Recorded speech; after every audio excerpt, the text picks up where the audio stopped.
일부 천문학자의 흑역사 1장 호킹이 이런 짓을 하다니. 신은 주사위 놀이를 하지 않는다. 알베르트 아인슈타인. 신도 주사위 놀이를 한다. 때로는 찾을 수 없는 곳에 주사위를 던지기도 한다. 스티븐 호킹.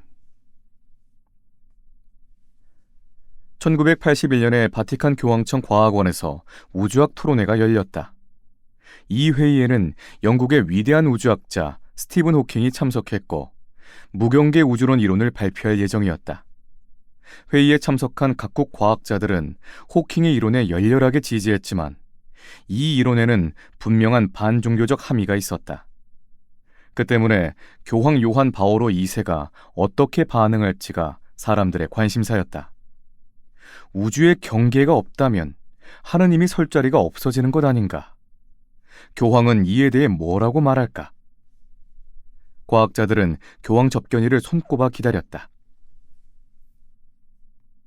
마침내 접견일이 되었다. 회의에 참석한 과학자들과 이들의 배우자는 교황의 피서지 카스텔 간돌포로 초청됐다. 성은 수수했고 성벽 바깥은 온통 농토와 작은 마을이었다. 교황은 큰 응접실에서 짧은 연설을 한 뒤 단상 높은 의자에 앉았다. 로마 가톨릭 교회 소속 경호원들이 호위하는 가운데 손님들이 하나둘씩 교황에게 안내됐다. 전통적으로 교황을 접견하는 사람은 단상에 올라가 교황 앞에 무릎을 꿇고 가벼운 대화를 나눈 뒤 올라온 방향과 반대쪽으로 단상을 내려와야 했다. 호킹이 휠체어를 움직여 단상의 입구로 다가갔을 때 참석자들은 숨죽여 호킹과 교황의 일거수일투족을 지켜보았다. 교황이 조물주가 필요 없다고 생각하는 호킹에게 무슨 말을 할지 궁금해했다. 이때 놀라운 장면이 펼쳐졌다. 교황이 자리에서 일어나 호킹의 휠체어 앞으로 다가가 무릎을 꿇고 앉았다. 교황은 호킹과 눈높이를 맞췄고 대화 시간도 다른 사람보다 길었다. 지금 무엇을 연구하고 계십니까? 우주의 가장자리가 성립할 수 있는 조건을 연구 중입니다. 당신의 연구 성과가 인류의 발전과 행복에 이바지하기를 바랍니다. 교황은 잠시 말을 멈췄다가 이렇게 말했다. 저는 우주론을 연구하는 사람들에게 바라는 것이 한 가지 있습니다. 호킹은 어깨에 비스듬히 기대고 있던 머리를 힘껏 들어올리며 교황의 말씀을 기다렸다. 세계가 형성된 순간에 관한 연구는 하지 않는 것이 좋겠습니다. 호킹은 어떻게 대답해야 할지 몰라 잠시 망설이다가 말했다. 최선을 다하겠습니다. 교황은 미소를 지으며 고개를 끄덕였다. 교황이 일어나 옷에 붙은 먼지를 털어냈고 호킹과 작별했다. 호킹의 휠체어는 단상 반대편으로 향했다. 그날 오후 응접실에 있던 많은 천주교인들은 교황이 호킹을 지나치게 존중했다고 느꼈다. 더욱이 호킹은 무신론자이며 그의 이론은 전통적인 천주교 교리와 정면으로 배치된다. 교황은 왜 이렇게 호킹을 존중해 주었을까? 세상에는 내막을 제대로 설명할 수 없는 신비로운 사건들이 있다. 1642년 1월 8일, 유럽에서는 천주교와 개신교의 싸움이 한창이었다. 그날 교회로부터 온갖 박해와 모욕을 받아온 갈릴레오 갈릴레이가 피렌체 근교의 산장에서 숨을 거뒀다.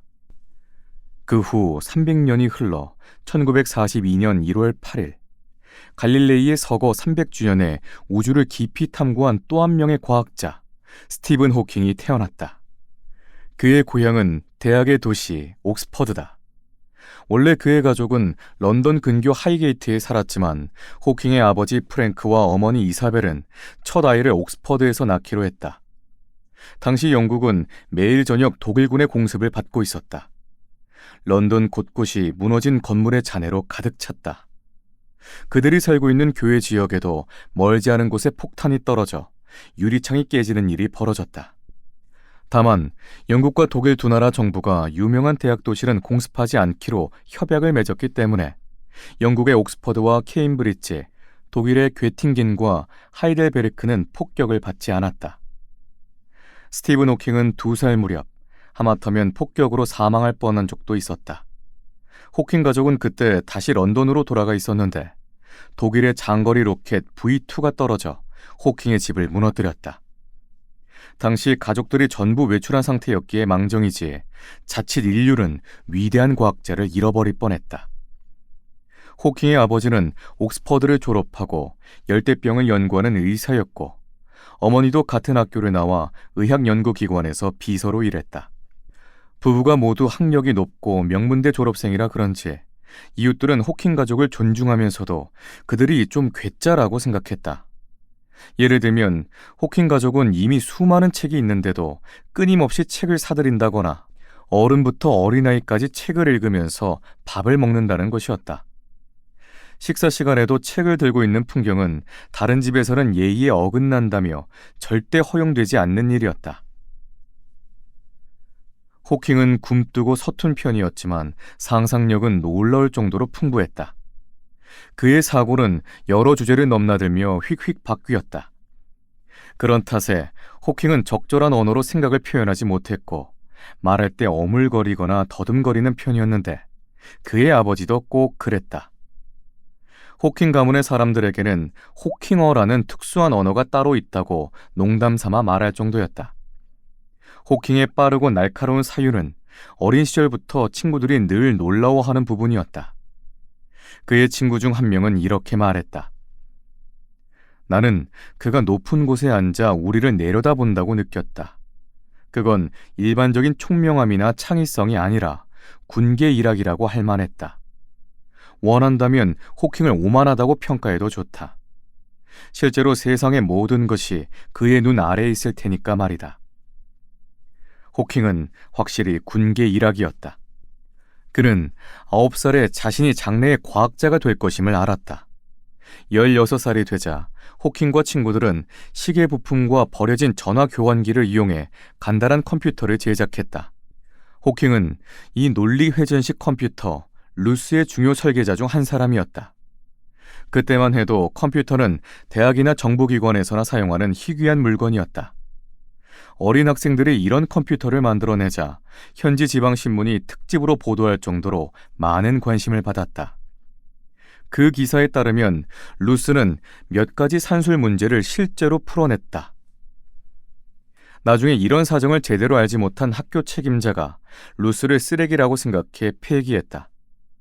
한참 세월이 흐른 후 스티븐 호킹이 유명해지자 이 책임자는 그때서야 루스의 역사적 가치를 이해하고 크게 후회했다고 한다.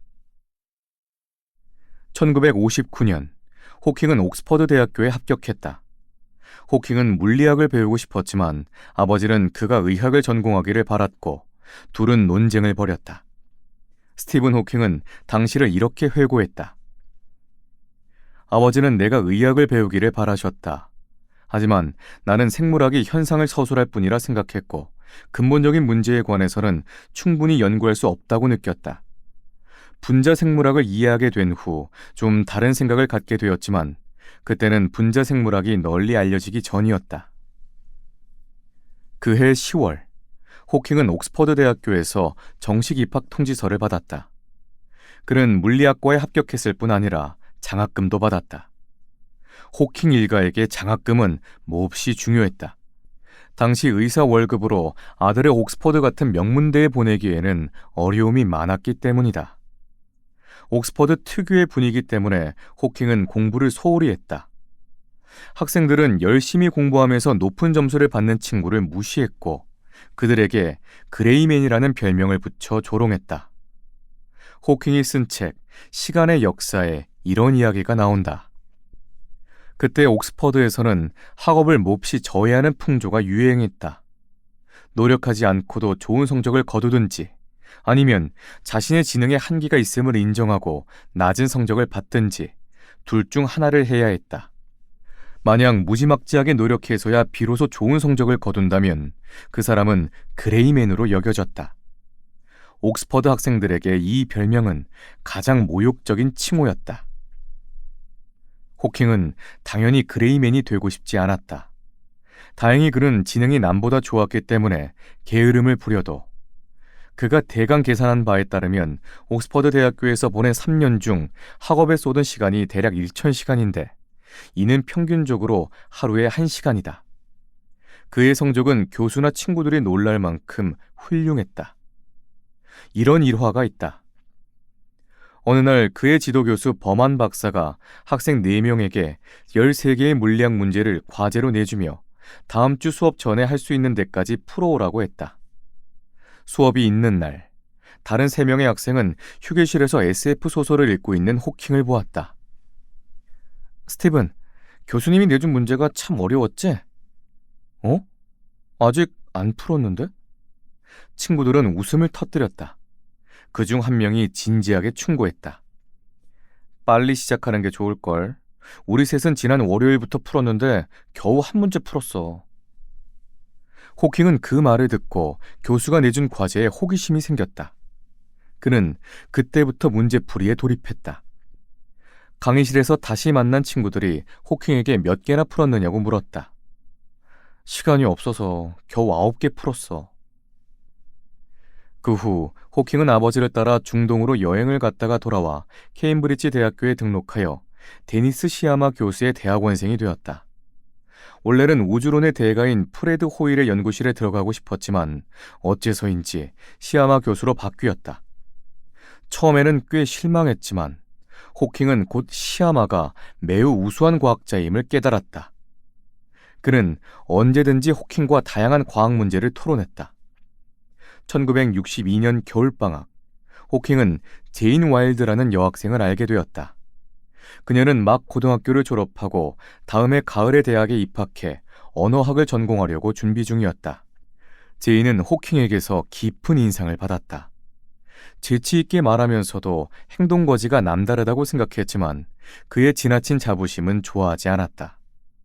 그럼에도 두 사람의 우정은 깊어졌다. 호킹이 한창 빛과 행복, 그리고 찬란한 미래를 향해 나아갈 때 거대한 불행이 몰려와 그를 파괴했다. 그해 겨울방학, 호킹은 어머니와 스케이트를 타러 나갔다가 아무 이유 없이 넘어져 일어나지 못한다. 이런 일이 몇 차례 발생한 후 의사를 찾아갔는데 검사 결과 루게릭 병이라는 진단을 받았다. 루게릭 병은 불치병이었고 의사들은 호킹이 최대 2년밖에 살지 못할 것이라 생각했다. 이 병의 일반적인 진행은 근육 위축, 근육의 크기가 원래 크기에 비하여 줄어드는 것에 따른 운동기능 저하, 전신마비, 성대의 근육 위축으로 말을 할 수 없게 되어 언어 능력 상실이 오고 마지막으로 음식이나 물을 삼키지 못하다가 호흡 근육까지 손상되면 사망이 임박했다고 본다. 이 모든 과정에서 오직 사고력과 기억력만이 손상을 입지 않는다.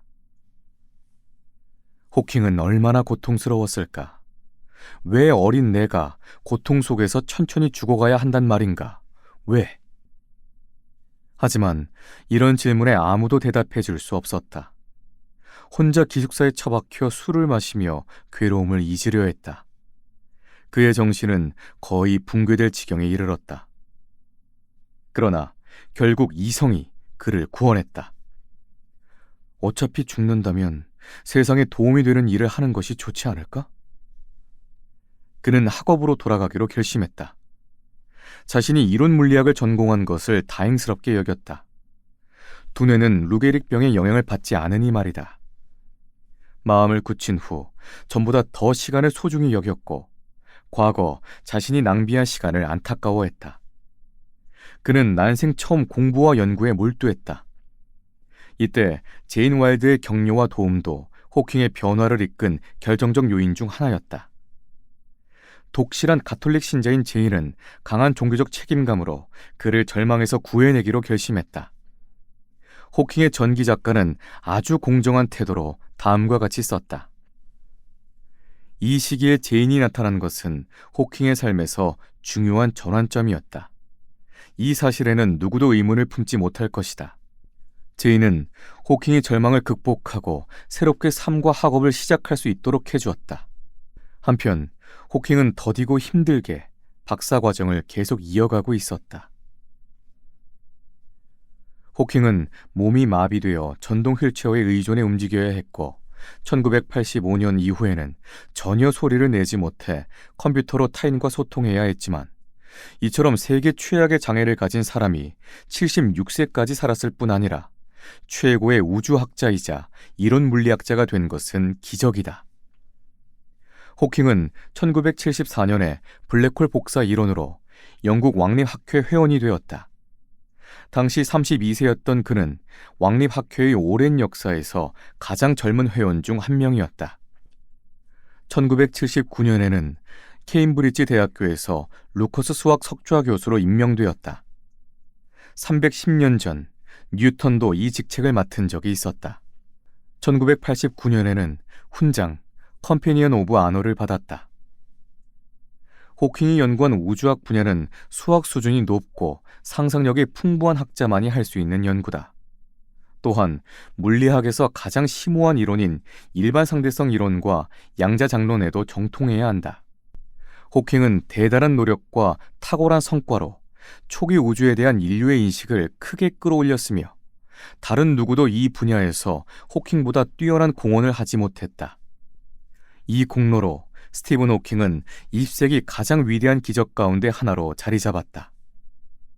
호킹의 삶과 성취는 그를 아는 모든 사람에게 깊은 감동을 주었고 수많은 사람을 격려하며 용기를 주었다. 세상에서 이보다 더 위대하고 감동적인 일이 있을까?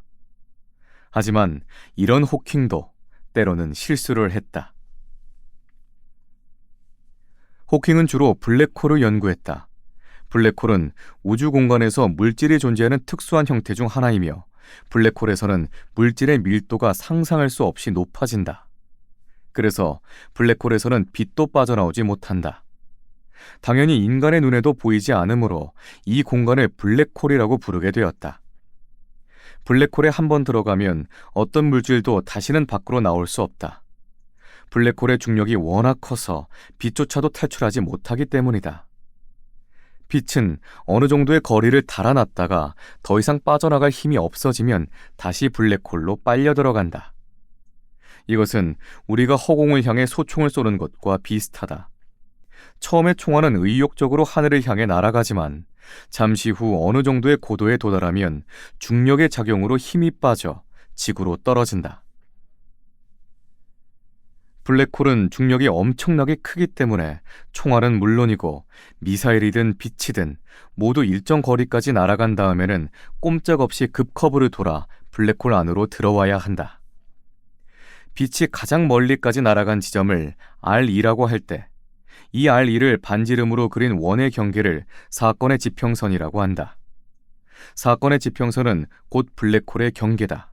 블랙홀이 클수록 사건의 지평선이 가지는 표면적도 커진다.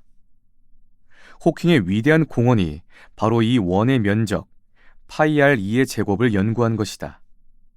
1970년 11월 호킹의 딸 루시가 태어난 지 2주째 되던 날 밤, 막 잠자리에 들려던 호킹은 블랙홀 경계의 면적이 줄어들지 않고 변함없이 유지되거나 증가하기만 할 것이라는 생각을 떠올렸다.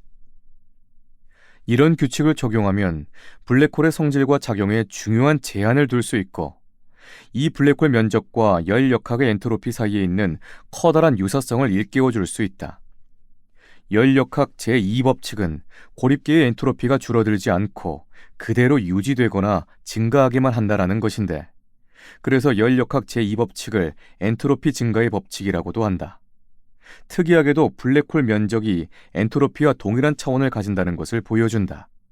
그러니 나중에 미국 물리학자 찬드라 세카르가 다음과 같이 감탄했을 것이다. 열 역학과 통계 물리학은 일반 상대성 이론에서 엔트로피를 얻으려고 기대하지 않았다. 그러나 이 이론에서 나온 결과는 열 역학과 통계 물리학의 규칙에 어긋나지 않는다. 이런 사실로 사람들은 일반 상대성 이론을 확신하게 되었다. 이는 일반 상대성 이론의 미학적 토대와 관련이 있다. 호킹의 이런 중대한 발견은 당시 이론 물리학자들의 환호를 받았다. 호킹 본인도 기뻐하며 휠체어를 타고 케임브리지 대학교 거리를 돌아다녔다. 나중에 호킹은 의기양양하게 이런 말을 하기도 했다. 머릿속으로 무엇을 생각하든지 그것을 꽉 붙잡고 있다 보면 언젠가는 좋은 생각이 떠오를 것이다.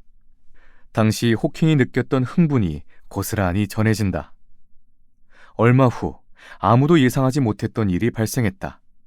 호킹이 자신의 새로운 견해, 블랙홀의 경계가 가진 성질이 열역학의 엔트로피 법칙과 같다는 사실에서 시작하여 블랙홀에 관한 통념을 단번에 뒤집은 것이다. 그러면서 이론 물리학자들이 가장 좋아하는 블랙홀은 검지 않다라는 개념을 전하기 시작했다. 이것은 곧 어떤 물질, 기본 입자 등은 블랙홀에서도 빠져나올 수 있다는 의미다. 몬테크리스토 백작이 난공불락의 외딴 섬에 지은 감옥인 샤토디프에서 탈출한 것처럼 말이다. 이 획기적인 발견으로 호킹은 당대 우주학에서 최고의 인물이자 공인된 권위자가 됐다. 그런데 이 놀라운 발견이 실수에서 비롯되었다는 것을 믿을 수 있겠는가? 처음에 호킹은 블랙홀 경계의 면적이 가지는 불변성을 엔트로피 증가의 법칙과 연결짓지 않았다. 오히려 이러한 연계에 반대하는 입장이었다. 그는 이 둘을 숫자적으로 늘지 않는다라는 점에서 연결했을 뿐 본질적인 연관성이 있다고 보지는 않았다. 그랬던 호킹은 나중에 어떤 논문에서 미국 프린스턴 대학교의 교수 존 휠러의 대학원생인 야코브 베켄슈타인이 블랙홀 경계의 면적이 블랙홀의 엔트로피와 관련이 있을 가능성이 크며 이 면적이 블랙홀의 엔트로피량일지도 모른다고 주장한 사실을 뒤늦게 알게 되었다. 또 뭘 모르는 대학원생이 나대는군. 호킹은 베켄슈타인의 의견에 우라통을 터뜨리며 몹시 분개했다. 어린이 같은 대학원생들은 생각도 없나? 블랙홀 사건의 지평선 면적이 정말로 엔트로피량이라면 그건 곧 온도량이라는 뜻이 되잖아. 블랙홀에 정말로 온도가 있다면 열이 블랙홀에서 빠져나와 우주에서 가장 추운 곳 마이너스 273도씨로 흘러간다는 뜻인데, 그러면 에너지가 블랙홀에서 유실된다는 것을 의미해. 이게 어떻게 가능하다는 거지? 그렇다. 호킹이 어떻게 화를 내지 않을 수 있겠는가? 블랙홀이 검은 이유는 어떤 물질도 블랙홀에서 빠져나올 수 없기 때문이 아니던가. 1973년에 호킹과 그의 동료 두 사람은 논문을 발표해 베켄슈타인의 논문에 나타난 치명적인 약점을 지적했다. 사실상 블랙홀의 유효 온도는 절대 0도이며 어떤 복사열도 블랙홀 밖으로 방출되지 않는다고 말이다. 그러나 호킹은 나중에 베켄슈타인이 아니라 자신이 틀렸음을 알게 되었다. 앞으로 보게 되겠지만 과학사에서 몇 번이나 반복해서 이와 비슷한 일이 일어났다. 보수적인 전통 사상에 속박되지 않으려 애쓰면서 대담하게 도전하는 젊은 과학자는 예외 없이 권위자들의 분노와 반대에 직면한다. 그러나 결과적으로 과학의 중대한 발전은 이런 젊은이들의 쉼없는 도전 끝에 이루어졌다. 권위자와 노인들은 대부분 그 발전 과정에서 반대 세력의 역할을 맡는다. 이번에는 30살에 막 넘겨 나이는 많지 않지만 명성은 대단한 호킹이 이 역할을 맡은 것이다. 더 재미있는 부분은 호킹이 좀 더 연구를 진행시켜 도출한 수학 공식이 베켄슈타인의 관점에 몹시 유리했다는 사실이다. 하지만 호킹은 이를 믿으려 하지 않았다. 그는 여전히 약간의 분노를 가지고 있었고 나중에야 호기심을 느꼈다. 이런 내용이 호킹의 저서 시간의 역사에 나와 있다. 나는 베켄슈타인이 이 사실을 알게 되면 분명히 블랙홀 엔트로피 이론을 지지하는 논거로 사용할 것이라고 생각했다. 그러나 나는 여전히 그의 이론을 좋아하지 않았다. 호킹은 수많은 노력을 기울여 베켄슈타인의 잘못된 견해에서 벗어나려 했지만 성공하지 못했다. 결국 호킹은 베켄슈타인의 견해와 자신의 수학 공식에서 얻은 결론을 인정하고 편견을 내려놓았다. 잘못을 인정한 후에 호킹은 한 시대의 획을 긋는 과학적 발견을 하게 된다. 실패는 성공의 어머니라는 말이 최고의 진리임을 보여주는 사례다. 1989년에 호킹의 시간의 역사가 전 세계적인 베스트셀러가 되었다. 그럼에도 호킹의 실수와 고집으로 또다시 풍파가 일어났다. 사건은 1981년으로 거슬러 올라간다. 그해 호킹은 모스크바를 방문했는데 그때 만난 물리학자 안드레이 린데는 자신이 연구 중인 우주의 새로운 팽창 이론을 호킹에게 들려주었다. 호킹은 비판 의견을 내놓았고 린델은 호킹의 의견에 따라 자신의 이론을 수정했다. 모스크바 방문이 끝난 후 호킹은 곧바로 미국 필라델피아로 날아가 필라델피아 프랭클린 인스티튜트가 수여하는 벤저민 프랭클린 메달을 받은 후 우주학 토론회에 참석해 발언했다. 토론회가 끝난 후에는 펜실베이니아 대학교의 젊은 물리학자 폴 스타인하트와 우주 팽창 문제를 두고 이야기를 나누었다. 그런데 나중에 문제가 생겼다. 호킹이 1988년에 출간한 시간의 역사에서 이 일을 언급했는데 단순히 부주의했는지 아니면 다른 이유가 있는지 몰라도 이렇게 썼던 것이다. 필라델피아 토론회에서 나는 우주 팽창에 대해 이야기하면서 린데의 이론을 언급했다. 그러면서 내가 그의 오류를 어떻게 바로잡아 주었는지에 대해서도 이야기했다. 당시 청중 가운데 스타인하트가 있었다. 나중에 스타인하트는 나에게 논문을 하나 보내주었다. 그와 안드레아스 알브레히트가 같이 쓴 것인데 린데의 이론과 매우 유사했다. 나중에 스타인하트는 내가 당시 린데의 이론을 설명했던 것을 기억하지 못한다고 했으며 게다가 그들이 논문을 거의 완성한 시점에서야 린데의 논문을 읽었다고 말했다. 스타인하트는 호킹의 무책임한 말에 몹시 화를 냈다. 이 일의 옳고 그름을 제대로 따지지 않는다면 자신의 명예와 연구 업적에 심각한 피해를 입게 될 상황이었다. 스타인하트가 왜 이렇게 화를 냈을까? 1982년에 호킹은 케임브리지에서 물리학 토론 강의를 열었다. 이 강의에서 우주 팽창 문제를 연구하고 토론했는데 예정된 강의 일정이 모두 끝난 뒤 주최 측에서 토론 내용을 기록물로 작성했다. 이 강의에 참가한 미국의 물리학자 터너와 베로가 초안을 보고 스타인하트의 공로를 내용에 추가해야 한다고 건의했다. 스타인하트와 린데는 각자 독립적으로 우주의 새로운 팽창 이론을 내놓았기 때문이다.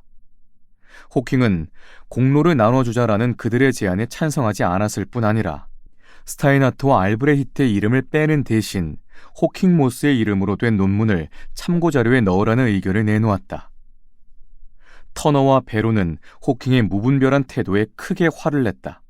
특히 호킹 모스의 논문을 넣자는 의견은 누가 봐도 본인이 새로운 팽창 이론을 발견한 공로를 가져가려는 것으로 보였다. 터너와 베로는 호킹의 말도 안 되는 요구를 무시하기로 했다. 또한 호킹에게도 다음과 같은 사실을 일깨워 주었다. 스타인하트가 이런 상황을 모를 리 없으며 최고의 위치에 있는 인물과 맞서는 것은 위험한 일이지만 그들은 공정한 결과를 얻기 위해 어떠한 것도 불사할 것이다. 처음에는 호킹이 오해를 했던 듯하다. 스타인하트가 필라델피아에서 자신의 강연을 듣고 린데의 새로운 팽창 이론에 대해 알게 된 후에 논문을 썼다고 생각했던 것이다.